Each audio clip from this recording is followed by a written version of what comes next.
오늘 하나님께서 주신 말씀은 구약성경 시편 23편 1절에서 6절까지의 말씀입니다. 구약성경 시편 23편 1절에서 6절까지의 말씀을 제가 봉독해 드리도록 하겠습니다. 여호와는 나의 목자시니 내게 부족함이 없으리로다. 그가 나를 푸른 풀밭에 누이시며 쉴만한 물가로 인도하시는도다. 내 영혼을 소생시키시고 자기의 이름을 위하여 의의 길로 인도하시는도다. 내가 사망의 음침한 골짜기로 다닐지라도 해를 두려워하지 않을 것은 주께서 나와 함께 하심이라. 주의 지팡이와 막대기가 나를 안위하시나이다. 주께서 내 원수의 목전에서 내게 상을 차려주시고 기름을 내 머리에 부으셨으니 내 잔이 넘치나이다. 내 평생의 선하심과 인자하심이 반드시 나를 따르리니 내가 여호와의 집에 영원히 살리로다. 아멘. 시간 선한 목자라는 제목으로 나영화 목사님 말씀 전해주시겠습니다. 큰 은혜 받으시길 바랍니다. 여러분들이 너무 보고 싶어하고 한 주 당겨서 왔습니다. 당겨서 오기를 잘했죠? 네. 오늘이 종교개혁주일이어서 또 뜻이 깊은 것 같습니다. 종교개혁은 왜 생겨났는가? 중세 로마 가톨릭 교회가 너무 부패하고 타락했기 때문에 그랬잖아요. 그럼 중세 로마 가톨릭 교회가 왜 타락했는가? 1인 체제이기 때문에, 1인 체제, 교황 1인 체제이기 때문에 부패 타락합니다. 1인 체제가 되면은 뭐가 문제냐 하면은요, 로마 가톨릭 교회에서 볼 수 있는 대로 두 가지 큰 문제가 생겨나요. 하나는 교리적으로 신학적으로 문제가 생겨나요. 신학적 문제는 뭐냐면은 교황은 오류가 없다. 그래서 교황의 메시지는 무조건 절대 진리다. 그렇게 교황의 무오설과 교황의 메시지의 무오설, 절대 권위, 그것이 비판적인 사고방식을 막아버려요. 그럼 비판적인 사고방식이 막아지면은 건설적인 그런 발전이 없어요. 그래서 여러분들이 아시는 대로 절대 권력은 절대 부패하고 망한다 그러잖아요. 그 교황 1인 체제는 그래서 망할 수밖에 없게 되고, 또 이렇게 절대 권력이 생기면은요, 거기에 뭐가 따라오게 되냐면은 재정상의 부패가 따라와요. 재정상의 부패. 그래서 이 교황 체제에서 모든 헌금들은 전부 교황청으로 들어온 거예요. 교황청으로. 그 교황이 다 관리하거든요. 여러분들이 1500년대에 60년대에 이 북미와 남미가 개척이 돼요. 그럼 북미는 개신교가 개척을 하고 청교도들이 가서 개척을 하고, 남미는 로마 가톨릭이 가서 개척을 해요. 그러면 북미는, 미국을 예를 들면 청교도들이 가서 교회를 세우잖아요. 그럼 북미가 자유민주주의가 거기서 성공하고 경제 민주화도 이루어지거든요. 거기에 반해서 남미의 경우는 어떻게 돼요? 철저하게 낙후되잖아요. 저개발돼요. 그럼 왜 북미와 남미의 차이가 생겨나느냐? 북미는 청교도 신앙이 들어갔고 남미는 가톨릭이 간 거예요. 그럼 가톨릭은 철저하게 남미의 모든 자원들을 착취한 거예요. 착취해요. 그래서 남미를 개척할 때는 그 남미에 있는 모든 자원들을 교황청의 하나의 재정의 그 보급로로 사용해 버려요. 그렇기 때문에 남미가 망해버린 거예요. 그리고 남미는 철저하게 이제 우민정책을 써가지고 성경을 안 가르쳐요. 성경 번역이 남미의 경우 1960년대에 이르러서야 성경 번역이 돼요. 남미의 경우는. 그러니까 성경도 모르고 아무것도 모르고 완전 미신에 사로잡히게 만들어 놓죠. 그래서 남미가 망하거든요. 그런 것처럼 이제 이 1인 체제가 되면은 재정상의 비리가 꼭 생겨요. 그리고 여러분들 아시는 대로 이 재정상의 비리하고 똑같이 가는 게 뭐냐면 성적 타락이 와요. 성적 타락. 그래서 이 천주교의 그 중세 교회는 굉장히 사상화가 많았어요. 엄청나게. 그게 큰 문제였거든요. 그러나 감사한 것은 이렇게 1인 체제 때문에 교회가 겉으로 보면은 부패하고 타락하고 문제가 많은 것 같은데, 하나님의 특별한 섭리로 오히려 그런 상황 속에서 깨끗한 양심과 거룩한 믿음의 사람들이 있어요. 참된 교회가 있어요. 그리고 참된 그 교회와 참된 신앙이 이제 유지가 돼요. 그래서 그 중세 교회 안에서 있었던 참된 신앙과 참된 교회가 유지가 돼서 루터와 칼빈으로 이어지며 종교개혁이 일어난 거예요. 그러니까 여러분들이 보면은 그냥 1인 체제에서 다 교회가 망해버렸다 싶을 수 있지만은, 그렇게 보이지만은 하나님은 자기 교회를 남겨놔요. 자기의 하나님의 사람들을 남겨놔요. 깨끗한 양식 거룩한 믿음의 사람들 남겨놔요. 그래 종교개혁이 일어나거든요. 제가 오늘 여러분들이 온 이유 중에 하나는, 지난 이제 22일 그 PD 수첩, MBC PD 수첩이 이렇게 방영하면서 발칵 우리가 뒤집혔잖아요. 그리고 참 이 마음이 참담하신 분들이 참 많이 있는데, 제가 예일교회를 감사하고 또 예일교회를 사랑하는 이유는, 정말 이 교회는 목사님과 장로님과 또 여러 성도님들이 너무 청결한 양식, 거룩한 믿음의 사람들이 너무 많아요. 이렇게 순수해요. 목사님이나 장로님들이 참 깨끗해요.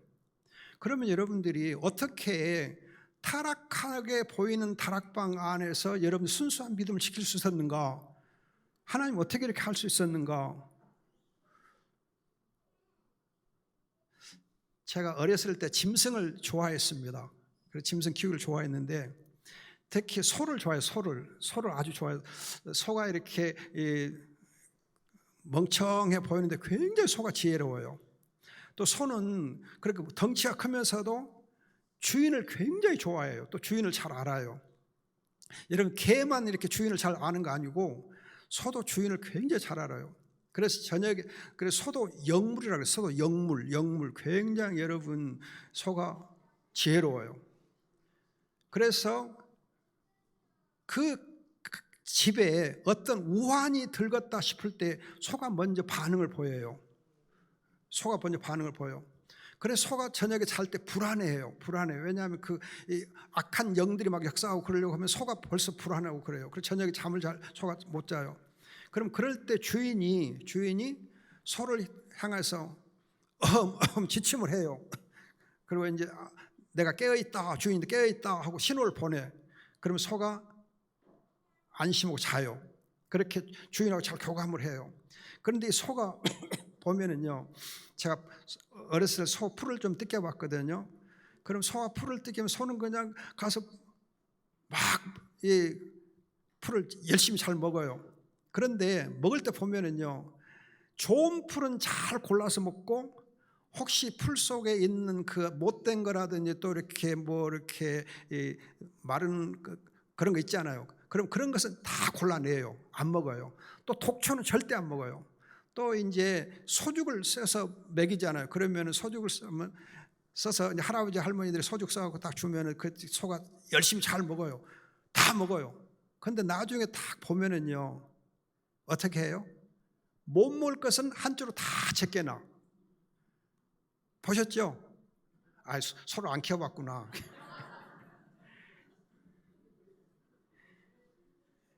정서적으로 메말랐구만. 소가 정말 지혜로워요. 그래서 소죽을 다 열심히 먹으면서 그냥 다 먹는 것 같은데 못 먹을 것은 다 골라놔요. 정말 지혜로워. 소보다 사람이 지혜롭겠어요? 안 지혜롭겠어요? 지혜롭지요. 특히 성도들은 더 지혜로워. 그래서 혹시 이제 목사님이 설교를 하면서 또는 가르치면서 조금 잘못 가르칠 수 있잖아요. 사람이니까. 그렇게 좀 틀릴 수도 있어요. 그런데 기가 막히게 성도들은 틀린 것을 안 받아들여요. 그리고 다 성경적으로 옳은 것만, 정말 진짜 복음만 받아들여요. 그래서 영적으로 잘 성장해요. 그래서 교회가 문제가 있는 것 같은데도 성도들은 굉장히 건실할 수 있어요. 믿으시죠? 우리 예일교가 그래요. 혹시 이제 좀 우엔 양반들이 우리 박 목사님 말고 우엔 양반이 잘못 가르쳐줘도 여러분들은 지혜롭게 오직 복음만, 오직 예수 그리스도만 잘 믿고 따라온 거예요. 그래서 여러분들이 너무 사랑스럽다고 제가 오늘 온 거예요. 이쁘다고. 맞죠? 시원찮네. 여러분들이 정말 청결한 양심, 그저 믿음의 하나님의 사람들로 이 종교 개혁이 일어났던 것처럼 지금 이제는 다락방의 이름으로는 여러분 어디 가서 전도 못 해요. 예일교회 이름으로 여러분 해야 돼. 이제는 왜? 예일교회는 청결한 양심, 그저 믿음의 교회이다 하는 것을 여러분들이 믿고 자부심을 가지고 예일교회 이름으로 전도를 하셔야 돼요. 그렇게 여러분 격려하기 위해서 오늘 왔습니다. 아멘. 좀 소리가 시원찮네. 자신이 없는가 봐. 자신을 가집시다.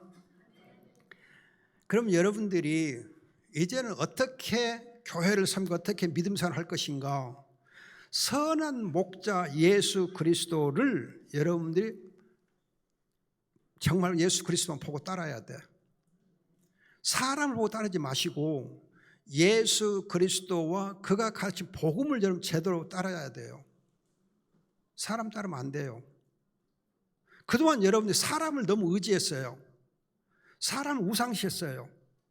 그것이 여러분들을 스스로 망하게 만든 거예요. 여러분 목사를 절대 우상하면 안 돼요. 목사는 여러분 우리 박성임 목사님과 박유성 목사님 존경스러웠겠지만은 목사는 종이지 교회 주인 아니에요. 목사는 교회 주인 아니에요. 교회 종이에요. 종, 섬기는 종이에요. 목사가 여러분 교회에서 주인 노릇 하면 안 돼요. 종 노릇 해야지. 그러니까 여러분 목사는 섬기는 사람이다. 막 부려 먹어야 돼. 부려 먹어야 돼. 부려 먹어. 그러고서 섬기게 하면서 오직 목회자들은 예수 그리스도만 증거하게 하고 예수 그리스도 높이게 하고 또 그래서 여러분들도 예수 그리스도 중심으로 교회를 섬기셔야 돼요. 교회의 주인은 그리스도예요. 교회의 머리가 그리스도잖아요. 오직 그리스도가 교회의 주인 노릇하고 교회를 이끌어 가야 돼요. 목사가 여러분 주인 노릇 하면요 그 교회는 절대 소망 없어요. 망해요. 절대 망해요. 여러분 제가 이제 교회를 그래도 새 교회를 개척해서 섬겨오고 몇십 년 목회를 해왔잖아요. 해왔는데 저는 교회에서 한 번도 군림한 일이 없어요. 주인으로 한 일 없어요. 오늘도 이제 무슨 회의를 좀 했는데 레바논의 그 피난민들이 지금 굉장히 어렵대요. 그래서 어떤 선교사님이 목사님 피난민들이 너무 불쌍해 먹을 것 하고 입을 것도 마실 것이 좀 필요한데 교회에서 조금 헌금 좀 보내주세요. 그렇게 연락이 왔어요. 그래서 교회에다 그 안건을 내놓고 이렇게 연락이 왔는데 우리가 어떻게 할 거나. 그래서 우선 장로님 의견을 물어요. 장로님 생각은 어떻게 해요? 우선 장로님 우리가 도와줄까요 말까요? 거기에 장로님 생각 어때요? 장로님 도와줍시다. 그래서 이제 회계집사한테 교회 재정에 얼마나 여유가 있냐. 그러면 회계집사 생각에 얼마쯤 우리가 후원할 수 있다고 생각하냐. 예산 범위를 좀 얘기해라. 그러니까 회계집사가 얼마쯤 할 수 있습니다. 그래서 그러면 성도들한테 이렇게 하자고 하는데 여러분 의견 어떠냐. 그랬더니 어떤 한 권사님이 조금 많은 것 같은데요. 깎읍시다. 그래. 그러니까 이제 다른 집사님 한 분이 권사님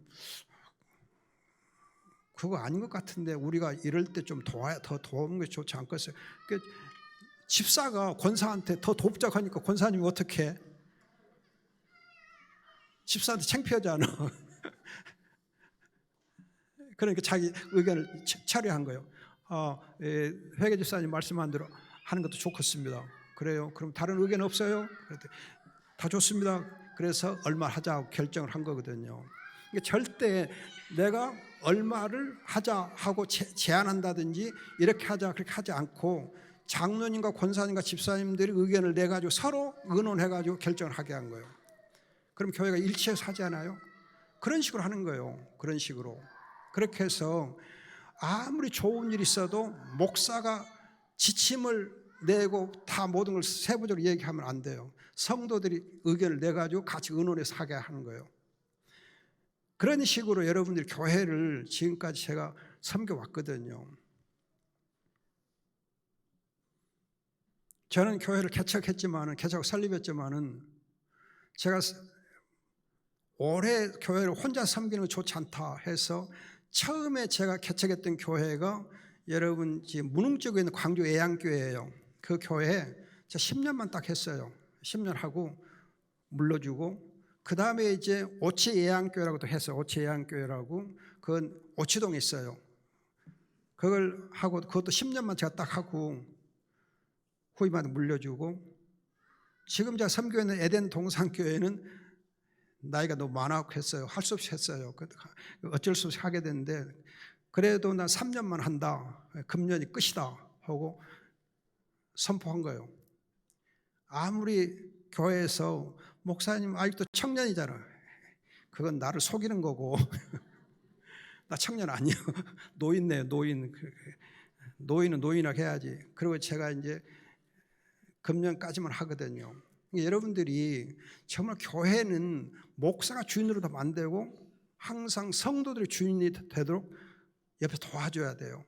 그래야 교회가 복을 받아요. 그러니까 여러분들은 그런 교회로 앞으로 이렇게 나아갈 수 있다고 생각하기 때문에 감사한 거예요. 그럼 여러분 오늘 이제 시편 23편의 경우 정말 주의할 거 있어요. 뭘 주의해야 되느냐? 시편 23편 앞에는 몇 편이에요? 22편. 23편 다음에는 몇 편이에요? 24편. 그거 모르는 사람 없지요. 그런데 22편 1절에 보면은 무슨 내용이 나와요? 시편 22편 1절 보면 뭐가 있어요? 나의 하나님 나의 어찌하여 나를 버리셨나이까? 그럼 여러분 이 구절을 딱 읽으면 뭐가 생각나? 예수님 십자가에서의 울부짖음이 생각나시죠? 그러면 시편 22편은 무엇을 예언한 시예요? 십자가. 자, 24편 보세요. 24편 보면은 영광의 왕이 누구시뇨? 영광의 왕에 들어가시로다. 영광의 누구시냐? 만군의 여호와 곧 영광의 왕이시라. 영광에 들어가시라. 영광의 왕이 들어가시라. 영광의 보좌를 지금 노래하고 있거든요. 그럼 여러분 영광의 보좌를 딱 보면은 또 뭐가 생각나요? 그리스도께서 하늘 보좌, 영광의 보좌에 앉아 계신 것을 예언한 게 보이잖아요. 그래요, 그러네요? 그렇죠. 그러면 23편은 십자가와 영광의 보좌 사이에 있는 것이 23편이요. 다시 말하면 선한 목자이신 예수 그리스도는 십자가에 못 박혀 죽으시고 그리고 나서 나중에 영광의 보좌에 가셔서 앉아 계신 부활하신 주님으로 계시거든요. 우리를 위해서 희생제물 되시고 우리를 위해서 십자가 보좌 영광의 보좌에 앉으셔서 우리를 위한 대제사장으로 계시는 그 그리스도가 바로 선한 목자예요. 선한 목자. 여러분들 선한 목자 할 때 그냥 요한복음 10장만 생각하시고 하지 말고 22편과 24편 사이에 있는 23편을 기억하셔야 돼. 십자가에서 희생되신 그 예수 그리스도가 지금은 영광의 보좌에 앉아 계시는 그 우리의 중보자, 대제사장. 그런데 그 분이 바로 우리의 선한 목자예요. 우리가 지금 믿고 따라야 될 그 선한 목자 어떤 분이냐? 십자가에서 우리를 위해서 죽음을 당하시고 부활하셔서 하늘 영광 보좌에서 우리를 위해서 중보 기도하시는 그 대제사장 되신 예수 그리스도가 우리의 선한 목자다. 이 선한 목자는 십자가에서 우리를 하여금 출발해서 부활의 영광의 보좌로 우리를 또 인도하시는 분이에요. 그러니까 우리의 신앙의 출발점이 어디냐? 십자가예요. 십자가에서 우리 신앙이 출발해야 돼. 우리 신앙의 목적지가 어디냐? 영광의 보좌예요. 우리의 육체의 부활, 영광에서 육체의 부활을 우리가 목적으로 삼는 거예요. 그것이 바로 시편 23편이에요. 이해가 돼요?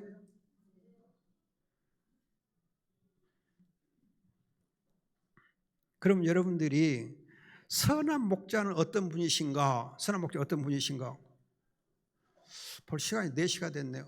오늘 조금 설교가 길어질 수 있어요. 미안합니다. 양해하세요. 예, 4시 반까지는 아마 설교할 것 같아요. 앞으로 30분 정도. 사실 이 시편 23편은 제가 교회에서 설교할 때는 6단위로 나누어서 6주간의 설교를 6주간에. 근데 6주간에 설교할 것을 지금 30분에 줄여서 해야 되거든. 그러니까 여러분들이 잘 따라오셔야 돼. 선한 목자는 어떤 분이신가? 요한복음 10장에 보면은 요한복음 10장 3절에 선한 목자는 자기 양을 안다. 자기 양을 알아요. 자기 양을 알아. 유다마, 너도 양이야. 그러니까 내가 유다미 네 이름을 알지 않아. 이렇게 아는 거요. 저기 있잖아. 유다미 참 똑똑해요. 아마 하나님이 유다미를 엄청 귀하게 쓰실 거예요. 여러분 정말 우리가 양의 이름을 알아야 돼. 오늘 기도하신 이제 우리 권사님이 제가 이름을 보니까는 박은성 권사님인데 은혜가 많으시고 거룩한 권사님인가 봐. 그리고 은혜은 거룩할 성. 그렇게 우리가 이렇게 이름을 알아두는 게 참 좋아요. 그래서 양의 이름을 다 안다고 하는 것은 양을 개인 양을 개개의 양 그렇게 하나하나 양을 안다는 거예요. 그냥 이렇게 여러분들이 이렇게 수가 많은 것 같아도 목사님은 교회 성도들의 이름을 다 알고 자녀들의 이름까지 다 알고 그렇게 가족 사항을 다 파악하고 있어야 돼요. 알아야 돼요. 저는 교회 성도 수가 그렇게 많지 않기 때문에 지금은 많지 않기 때문에 그냥 다 알기가 좋아요. 그래서 전에도 이제 그 교회 성도들 섬길 다 이름 알았고 제가 동명교회 대학부 섬길 때 대학생들 한 300명이 됐거든요. 다 이름 알았어요. 지금도 그 이름을 알아요. 보면 알아요. 그러니까 그때 벌써 35년 40년 전에 내가 섬겼는데 그리고 여러분 20대 청년들이 지금 한 35년 지났으니까 60 안팎이거든. 그리고 60 넘은 제자들이 몇 있어요. 그 친구들 지금도 제가 알아요. 기억해요. 몇십 년 지났어도. 그러니까 그 이제 제가 양들을 알잖아요. 그럼 양들은 목자를 알겠어요? 모르겠어요? 지금도 우리 목사님 그래요. 이 얼간이들이지. 지금 목사님 따로 있으면서 저한테 지금도 우리 목사님 그래요. 지금 여러분 대단해요. 지금도 저는 그때 협동 목사였거든요. 협동 목사로 대학부를 지도했거든. 부목사도 아니에요. 그냥 협동 목사. 제가 광주신학 교수였거든요. 교장도 했는데 제가 본직은 광주신학 교수예요. 그러면 주일날만 대학부를 지도했거든요. 그런데도 그 대학부 학생들이 우리 목사님 그랬지 협동 목사님, 나용화 목사님 한 번도 그런 일 없어요. 그러니까 그때 최기철 목사님이 나쁜 놈들이 내가 담임 목사니까 나한테 우리 목사님 그래야 되는데 협동 목사한테 우리 목사님 그런다. 그럴 정도였어요. 저놈들이 그냥 완전히 남목사한테 빠졌다. 남목사밖에 모른다. 그러면서도 최 목사님이 저한테 그랬어요. 네가 진짜 목회를 잘하고 있다. 네가 진짜 목사다. 너 자랑스럽다. 그래서 굉장히 저를 칭찬해 줬어요. 그렇게 네가 협동 목사이면서도 대학부 학생들을 그렇게 따뜻하게 잘 품고 잘 키워준 것은 정말 감사하다. 그래서 여러분 지금 제 생각인데 그때 대학부가 성장하면서 동명교회가 성장했어요. 왜? 그 애들이 주일학교 교사 찬양대 다 들어가서 봉사했거든요. 그러니까 교회가 금방 성장해서 동명교회가 그래서 그게 부흥하게 된 계기 중 하나예요. 여러분, 목자는 양을 알아야 돼요. 양의 음성을 알고 이름도 알아야 돼. 우리 박성진 목사님이 지금 목사님 됐지 않아? 부목사라고 해서 부자 떼고 나도 목사다 그렇게 생각해야지. 나는 그럼 못 써. 부목사들이 정말 잘못 목회하기 쉬운 거가 부를 강조해요. 나는 부목사야. 목사가 아니고 부목사요. 여러분, 부목사도 목사요. 절대 부자를 의식하면 안 돼요. 그래서 정말 성도들을 잘 알고 잘 섬기고 선한 목자로서 해야 돼. 부목사들이 부자를 강조하다가 목회 실패해요. 그래서 부목사 오래 하면은 나중에 목회 절대 못해요.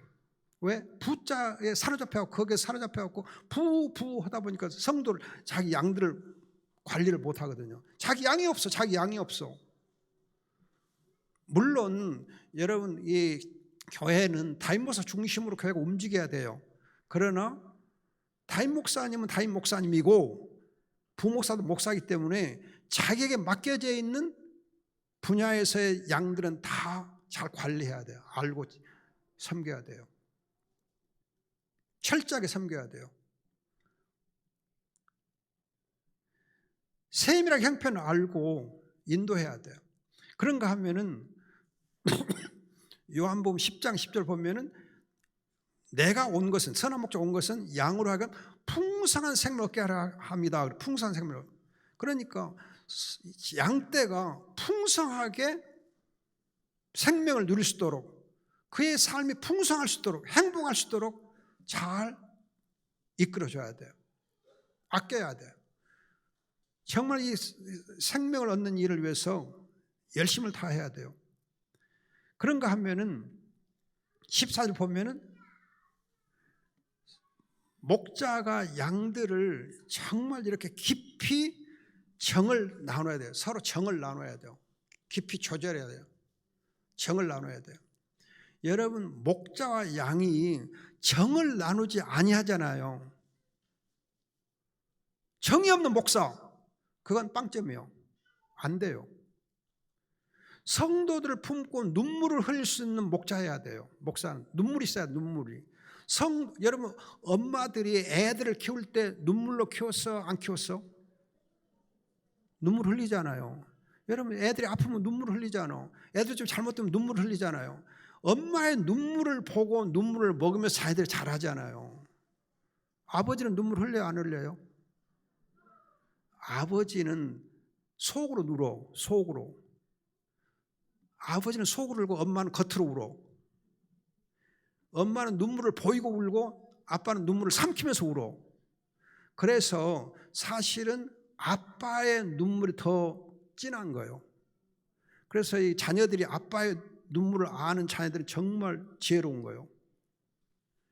아무튼 여러분, 부모의 눈물 때문에 자녀들이 건강하게 자라는 것처럼 성도의 경우도 목사의 눈물을 먹고 자라게 돼 있어요. 눈물의 기도가 있어야 돼요. 저는 우리 성도들 때문에 많이 울었어요. 눈물을 정말 많이 흘렸어요. 그들 부둥켜 안고 많이 울었어요. 그렇게 울면서 기도하잖아요. 성도를 품고. 그럼 그 성도가 어쩌겠어요? 특히 제가 동명교 대학부 지도할 때에 정말 대학생들 뿌사리 같잖아요. 힘들어. 이놈들이 어디로 뛸지 몰라. 그리고 그냥 지 멋대로 그냥 교회 안 나오고 그냥 땡깡 놓고 그러거든요. 그러면은 땡깡 놓으면은 그 집을 찾아가서 같이 누워서 지내, 놀아. 너 교회 가겠다고 나한테 약속할 때까지 나 여기서 버티고 있다. 그렇게 해서 같이 누워서 버티면 어쩌겠어요? 목사님 잘못했어요. 목사님 미안해요. 내가 잘할게요. 그렇게 해서 돌아온 친구들이 지금 다 목사 됐어요. 선교사 되고. 그러니까 여러분, 목사의 눈물이 성도를, 양을 그렇게 나중에 키워서 하나님께 쓰임받는 그릇들이 되게 하더라고요. 좀 그때 목사의 눈물의 기도를 받았던 친구들이 정말 희한하게 목사가 다 됐어요. 목사가 많아요. 그 친구들 중에. 그런가 하면은 여러분 이 누가복음 15장 보면 목자는 잃은 양을 찾고도 찾는다고 하잖아요. 찾을 때가 찾잖아요. 잃은 양을 찾아. 그렇기 때문에 성도들 중에 교회를 안 나오거나 방황하는 사람이 있으면은 찾아가야 돼. 신방해야 돼. 찾아가서 어떻게든지 품어야 돼. 그래 끌어내야 돼. 그렇게 해서 다시 신앙을 회복하도록 해줘야 돼요. 제가 이렇게 제 후배들을 지도할 때에 양들을 지도할 때에 방학 때 이놈하고 도망가 버렸어요. 이제 광주에서 학교 다니다가 예배 드리기 싫다고 자기 집 보성으로 도망갔어요. 보성 어디 그 하여튼 고약한 시골이더라고요. 그런데 그 이제 두 놈이 도망갔는데 그들을 찾아서 제가 그때 시계가 하나 있었는데 좀 그렇게 좋은 것도 아니지만 시계를 전당포에 잡히고 그 전당포에 잡힌 곳에서 거기서 받은 돈 가지고 교통비 버스비를 해가지고 그 집을 찾아갔어요. 근데 희한하게요. 집이 어딘지 잘 모르고 찾아가는데 버스를 타고 찾아가는데 버스 안에서 그 동네가 어디 있어요 하고 내가 앞에 있는 이 아저씨한테 물었거든. 그랬더니 내가 그 옆집에 살아. 나 그 옆집 살아. 그래 같이 가면 돼. 아니 하나님 그렇게 인도하시더라고요. 세상에 저는 주소도 잘 모르고 집도 모르면서 찾아간다고 가는데 하나님이 그 옆집 사는 아저씨를 만나게 해갖고 다 가게 하더라고요. 눈도 오고 막 안 좋았거든요. 찾아갔어. 그랬더니 그 아들의 어머니가 권사님이더라고. 가서 보니까 권사님이요. 그리고는 아이고 이렇게 선배님이 찾아오셨으니까 너무너무 감사하다. 그리고 그냥 이렇게 선배님이 이렇게 찾아오다니 그 친구 지금 장로됐어요. 변화도 장로됐어요. 잃은 양을 찾아가야 돼요. 찾아야 돼요. 결코 끌어내야 돼. 품고 해야 돼. 그러면은 하나님 역사하십니다. 요한복음 10장에 나온 선한 목자 예수님 바로 그런 분이에요. 그러면 여러분 시편 23편의 선한 목자는 어떤 분이신가? 여러분 1절 보면은 2절에 보면 푸른 풀과 실만한 물가로 인도하신다 그래요. 푸른 풀과 실만한 물가로 먹을 풀과 마실 물을 준비해 주거든요. 그러면 여러분들 아시는 대로 영적으로 보면은 풀은 하나님의 말씀, 물은 성령을 상징해요. 그러니까 성도들에게 하나님의 말씀의 풍성한 꼴을 먹임과 동시에 성령으로 충만하도록 해줘야 돼요. 성령으로 충만하도록. 그러려면 먼저 선한 목자인 목회자가 말씀으로 풍성해야 돼. 항상 말씀이 넉넉해야 돼.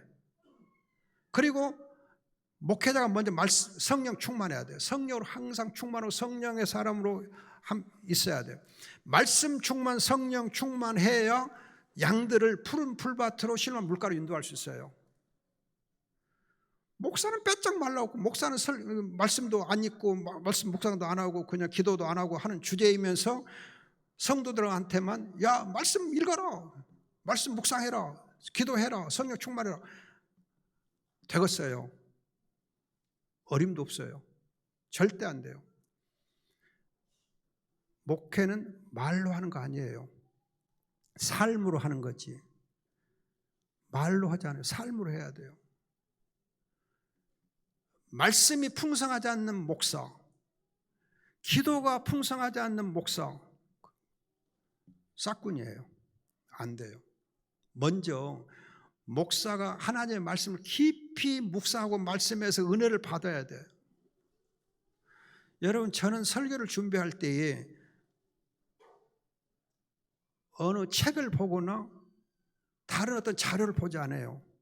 일체 성경 이외에는 다른 자료를 일체 참고하지 않아요. 설교 준비할 때는 오직 그 본문 말씀만 가지고 해요. 본문 말씀만 가지고 읽고 그 말씀 가지고 기도하고 그 말씀 가지고 집중해요. 그래서 일체 다른 것 이용 안 해요.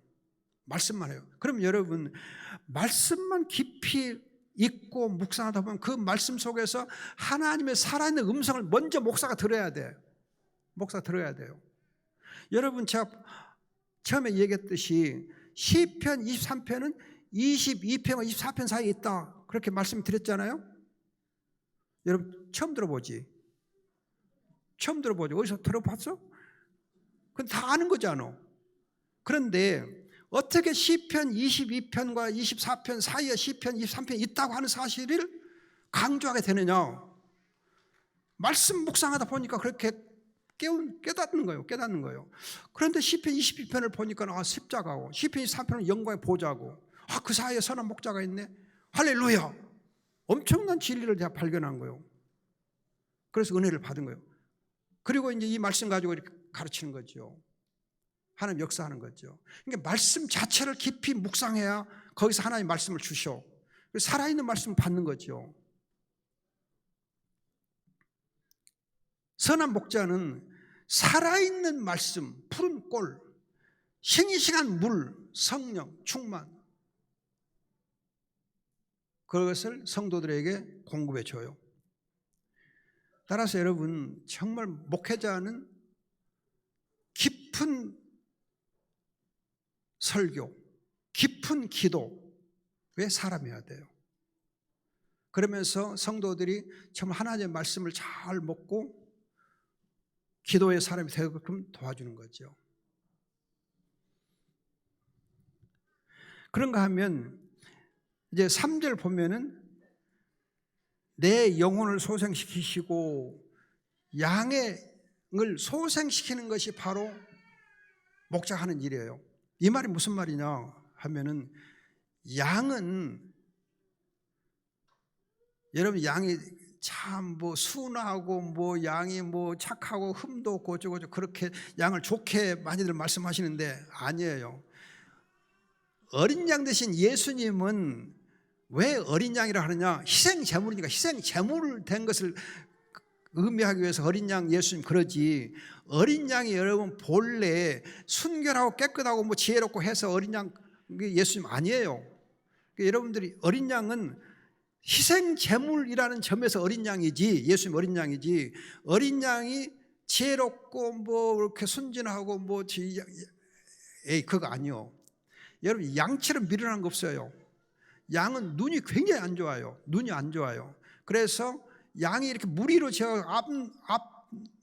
양 꼬리를 이렇게 잘 따라가는 꽁미를 따라가는 것은 앞이 안 보니까 그런 거예요. 멀리 못 보니까. 그래서 앞에 것 뒤따라가거든. 꽁미 따라가거든요. 안 보이니까 눈이 안 좋으니까. 양이 눈이 굉장히 안 좋아요. 그리고 이 양은요 굉장히 게을러요.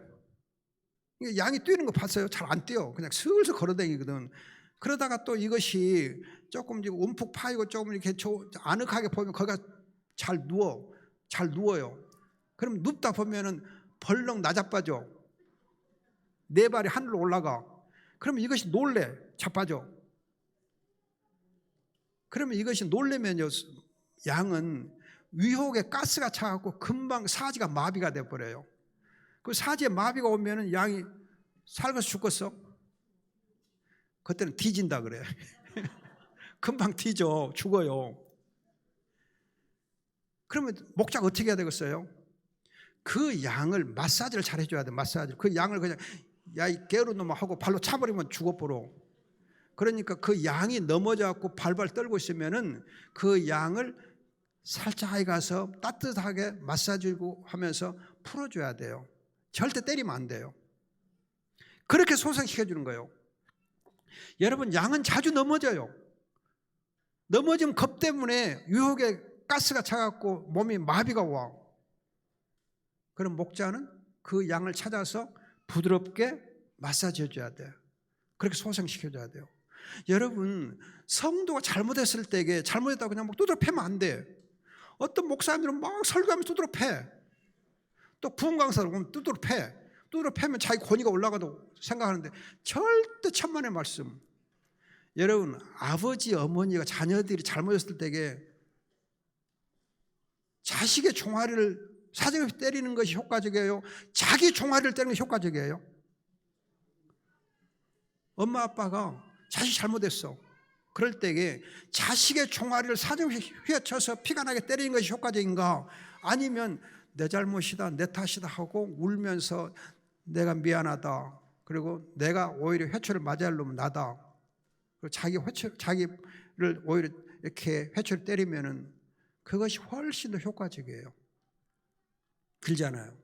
그러면서 잘못한 자식을 품어 안고 같이 기도하고 같이 이렇게 싸매주고 위로해주고 다시 바로잡아주면 그게 훨씬 효과적이잖아요. 그런 것처럼 여러분, 목자는 양을 부드럽게 맞사주면서 온유하게 품어서 소생시키는 거예요.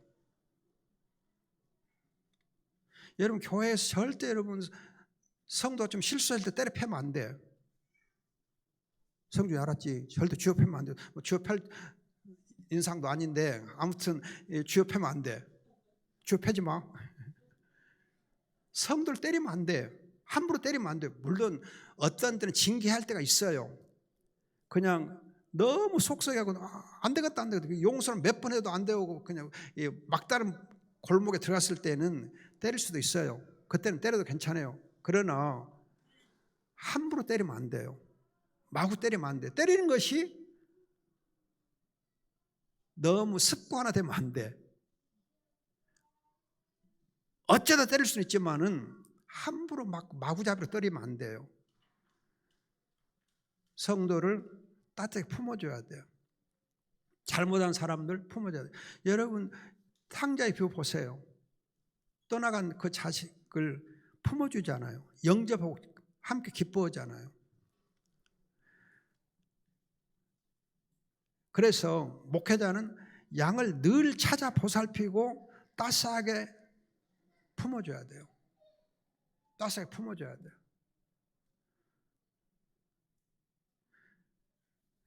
여러분들, 엄마들이 자녀들을 이제 격려하고 위로할 때에 어떻게 하시느냐 하면은 밥상을 특별히 준비해서 차려주잖아요. 미워도 다시 한번 아니고 미운 놈한테 떡 준다고 하여튼 좀 실수하고 하면 더 맛있는 삼계탕을 해주든지 음식을 따로 이렇게 준비해서 먹여줘요. 그러면 자녀들이 감동돼. 야, 밥숟가락도 뺏어야 되겠다 하고 밥을 안 주면 안 되고 오히려 더 따뜻하게 밥을 해주면은 자녀들이 잘 되거든요. 그게 소생시키는 방법이에요. 그러면 목사는 어떻게 할 것이냐 하면은 그런 문제 있는 성도들하고 같이 밥을 사 먹어야 돼. 같이, 야, 밥 좀 같이 먹자. 내가 밥 살게. 네가 살래? 그래가지고 여러분, 문제 있는 성도하고 식사 교제를 해야 돼. 밥을 같이 먹어야 돼요. 밥을 같이 먹으면 먹다 보면은 서로 마음이 통해요. 정이 통해요. 사랑이 통해. 식사 교제를 잘해야 돼요. 자주 해야 돼요. 그런데 식사 교제 할 때에 가능하면 목사가 식사비를 내일 준비를 하고 가야 돼요. 양한테 밥값 갖고 와. 그러면 안 돼. 내가 살게. 말이라도 그래야 돼. 그리고 실제로 준비하고. 그래가지고 목사가 여러분 식사를 대접하잖아요. 그러면 성도가 어쩌겠어? 감동받아요. 감동받아요. 여러분, 정말 목사님들이 식사 대접을 성도를 잘 하고 식사 교제를 잘 하면 그게 굉장히 크게 은혜가 돼요. 저는 신학교 교수하면서도 학생들이 밥을 막 자주 사줬어요. 자주 밥을 사줘요. 그리고 학생들 가는 식당에 가서 같이 밥 먹으면서 어떤 때는 학생들이 한 몇 명 같이 식사하고 있으면은 내가 식사비를 대신 내주기도 하고 그랬어요. 여러분들이 식사 교제처럼 양을 이렇게 소생시키는 좋은 방법 없어요. 엄마가 자식들한테 밥상을 잘 차려주면은 자녀들이 힘을 내는 것처럼 그렇게 해야 돼요. 그 다음에 여러분 보면은 사막의 음침한 골짜기를 다닐지라도 해를 들어오지 않는다. 사막의 음침한 골짜기를 다닌다. 여러분 왜 사막의 음침한 골짜기를 거는가 하면은요, 양이 여름 이렇게 초장으로 가려고 하면은 이 아래쪽에 있다가 초장 위에 있거든요. 그 위에 초장으로 가려면은 반드시 길을 통과해야 되는데, 양이 위에 있는 초장으로 가는 길은 산등성이 있지 않냐고 항상 골짜기 있습니다. 골짜기에 양이 갈 수 있는 골짜기밖에 없어요. 골짜기면 길이 있지 산등성으로는 양이 못 가요. 왜? 골짜기에만 물이 있고 풀이 있기 때문에 그래요. 산등성에는 올라가면서 먹고 마실 물과 풀이 없어요. 목자에게는 그 길이 양들에게는 산등성 길이 없어요. 반드시 양이 갈 수 있는 길은, 높은 곳 올라갈 수 있는 길은 골짜기에만 있어요. 길이 골짜기에만. 그러면 왜 골짜기가 사망의 음침한 골짜기를 가는가? 해가 빨리 져서? 아니에요. 여러분 이 골짜기는 그 짐승들이, 사는 짐승들이 노리기 쉬운 곳이 골짜기예요. 즉 위에서 밑으로 내려다보면서 공격하기 쉽거든요. 그래서 사막의 음침한 골짜기라는 것은 그 짐승들의 공격을 받기 쉬운 것이 골짜기이기 때문에 그래요. 그래서 사막의 음침한 골짜기 그래요. 양을 공격하기 좋은 것이 골짜기요. 그러면 여러분 사탄 마귀가 항상 으르렁거리는 사자처럼 집어 삼킬 자를 찾고 다닌다 그러지 않아요? 왜? 우리가 골짜기로 가니까. 그러면 골짜기는 여러분 험난하지 않아요. 물과 풀은 있지만 험난하거든. 여러분 십자가의 고난의 길을 걸어야만 저 높은 가게 돼 있어요. 십자가 고난의 길 없이는 저 높은 못 가요. 근데 십자가의 길을 걷다 보면 상당히 우리가 십자가 치다 보면 힘들거든. 좀 힘들어. 그러니까 조금 마음이 좀 짜증나려고 하거든. 그럼 그것을 틈을 이용해서 마귀가 공격해요. 우리 마음에 불평이 좀 생기잖아. 우리 환경 때문에 힘들고 그러잖아요. 그러면 그 틈을 타고 사탄 마귀가 노려요. 그런가 하면은 왜 또 사막의 음침한 골짜기냐? 산 위에서 갑자기 소낙비가 오고 폭우가 쏟아지면 그 물이 골짜기를 어떻게 했어요? 한꺼번에 범람하거든요. 물이 범람하면 양들이, 다리도 약한 양들이 그 물에 휩쓸려서 죽을 위험을 당할 수 있어요. 그래서 삼짐승의 위험과 그 물의 범람 때문에 골짜기 길은 사망의 음침한 골짜기예요. 그 골짜기 길을 갈 때에 목자가 함께하지 아니하면 그 양들 어쩌겠어요? 불안할 수밖에 없어. 불안해요. 그래서 음침한 골짜기 길을 걸어갈 때 항상 목자가 지팡이와 막대기로 함께해야 돼요. 지팡이와 막대기로. 지팡이는 목자의 권위를 상징하고 막대기는 이제 이 양들을 이렇게 혹은 잘못 갈 때 때리거나 못 가게 하고 할 때 사용하거든요. 아무튼 그렇게 해서 이 양들을 지팡이와 막대기로 골짜기 길에서 인도해 주는 것이 목자가 할 일이에요. 다시 말하면 성도가 어려움 가운데 있고 십자가 길을 걸을 때에 항상 그 옆에 동행해 주는 것이 목자가 할 일이에요. 야, 너 혼자 잘 치고 좀 힘들겠다. 미안해. 혼자 치고 가. 십자가 혼자 지는 거야. 그러면 안 돼. 십자가를 칠 때 같이 옆에서 도와줘야지. 혼자 잘 치고 가거라. 혼자 잘 치고 잘 이겨내라. 어려우면 네가 이겨야지 내가 이겨주는 거 아니야. 그런 식으로 하면 안 돼요. 함께 같이 아파해야 돼. 함께 같이 옆에 있어줘야 돼. 그러면서 위로하고 힘이 되어줘야 돼요. 그렇게 해서 영광의 보호자로 나아갈 수 있게 해줘야 됩니다. 그 다음에 원수의 목전에서 이 상을 차려주고 기름을 머리에 발라주고 잔이 넘치나이다. 이 5절 말씀 굉장히 뜻이 깊어요. 즉 원수의 목전에서 그 말은 푸른 초장, 높은 푸른 초장에 있게 되면은 그 푸른 초장이 있는 곳에는 사방에서 짐승들이 공격하려고 노리고 있어요. 그렇기 때문에 원수의 목전, 즉 이 사탄 마귀가 원수를 하며 그 원수인 사탄 마귀가 우리를 노리고 있는 그 가운데서 그 말이에요. 여러분들이 우리 성도들 항상 세상에 살 때에 직장에 가서 사실 때에 사방에 원수들이 많어. 사탄마귀가 사방에 많어. 직장 윗상사라든지 또 동료라든지 또 하여튼 사방에가 핍박하고 조롱하고 그냥 이렇게 가시노를 한 사람들이 엄청 많잖아요. 엄청 많어. 그러죠. 직장에서 할 때 너무너무 힘들어.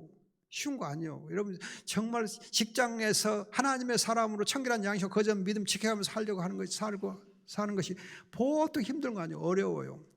원수가 사방에 있어. 그 원수가 사방에 있는 가운데서 어떻게 하느냐, 상을 차려주고, 이 말은 말씀의 꼴을 항상 잘 준비해주고 말씀을 잘 먹여주고, 그 다음에 이제 기름을 머리에 발라준다. 그 말은 기름은 성령을 상징하거든요. 기름을 머리에 발라줘요. 그 말은 성령 충만하게 해주는데, 양에게 기름을 발라주는 이유는 특히 두 가지가 있어요. 두 가지 이유가 있어요. 하나는 양들은 이제 푸른 초장에서 풀을 먹고 좀 힘이 생기고 그러잖아요. 또 그때가 발정기가 돼요. 발정기가 되면 이것들이 서로 그냥 막 싸워. 서로 부딪히면 이 양들은 어디로 부딪히냐, 이 이맛박으로 서로 부딪혀. 이맛박으로 이렇게 머리로 이렇게 막 부딪혀요. 그래서 머리에다가 기름을 발라주면 어쩌겠어요? 미끄러져. 그러니까 싸우면 재미가 없어. 이렇게 뭐 박치기를 했는데 확 미끄러지거든. 이렇게 싱거워.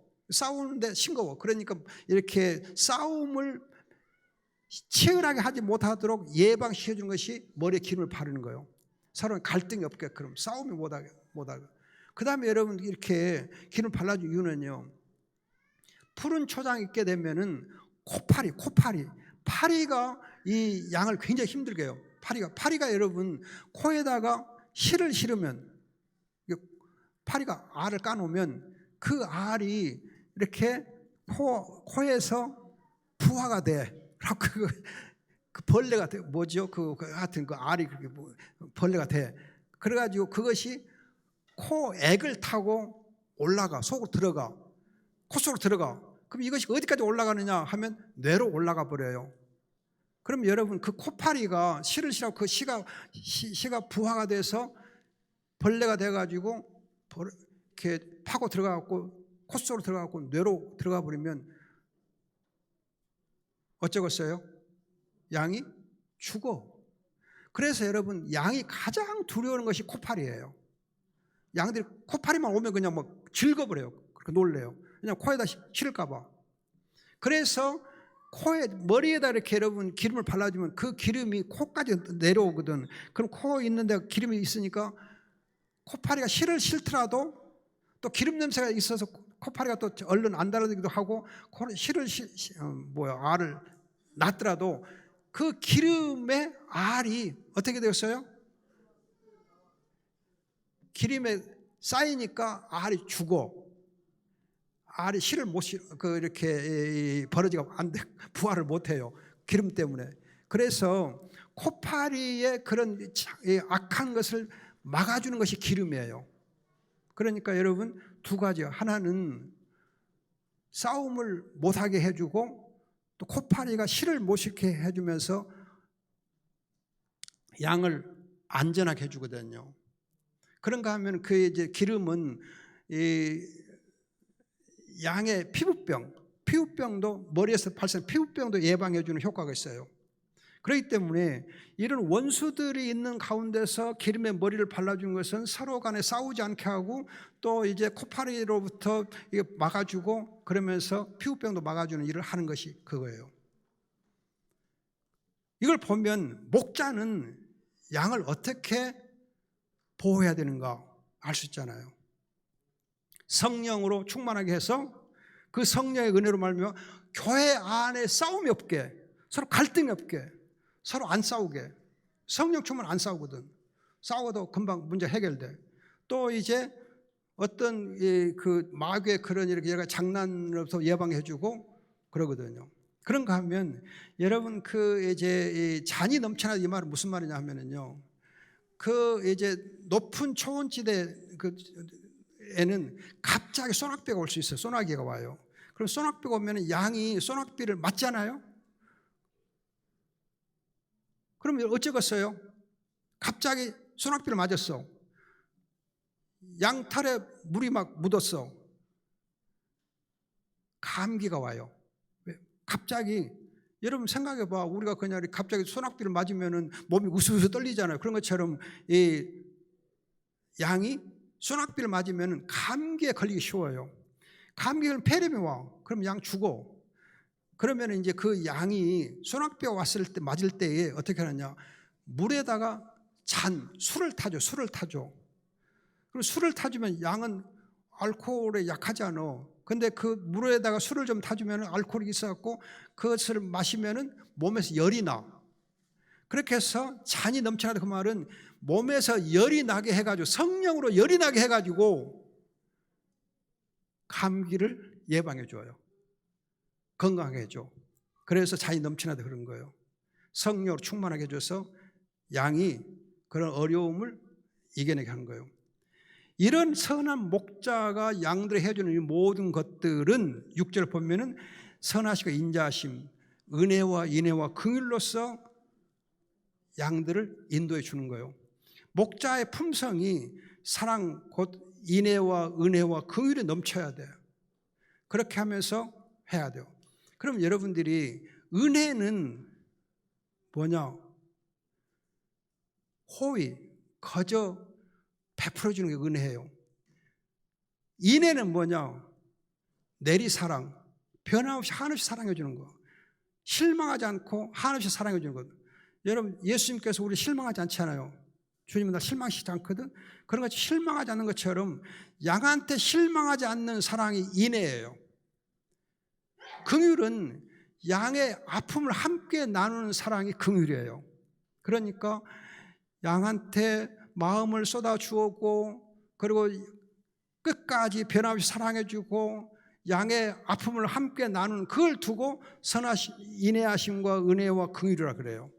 목자에게 이런 품성이 없이는 안 돼. 베풀 줄 알아야 돼. 양한테 베풀어야 돼. 엄마가 자기 가슴을 다 내주는 것처럼 다 베풀어 줘야 돼요. 그리고 끝까지 실망하지 않고 사랑해야 돼. 양한테 실망하면 안 돼요. 실망시킬 수 있지만 목자는 실망하면 안 돼요. 양을 끝까지 사랑해야 돼요. 기독과는 기억해야 돼요. 양의 약점을 또 아픔을 항상 함께 나눌 수 있어야 돼요. 그것이 은혜, 인애, 긍휼이라 그래요. 이 품성이 있어야 선한 목자인 거예요.